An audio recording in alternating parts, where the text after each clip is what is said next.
Hey guys, today I'm going to tell you how to hide Meta AI on WhatsApp.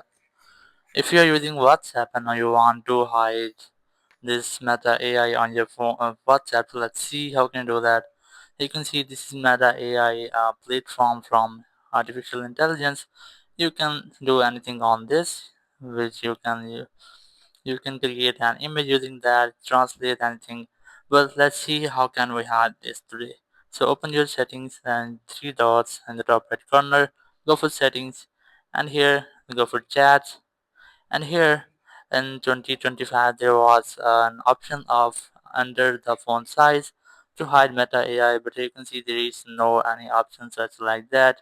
So just go back, and here you can see Meta AI has completely owned this WhatsApp app using Instagram, Facebook, Threads, and other Meta AI app.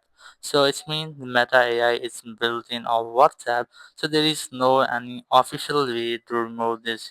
You can't remove this, but you must have to use that because this is a working Meta AI. So that's how you can hide Meta AI on your WhatsApp app. Thank you very much for watching the video. Until next video, bye bye.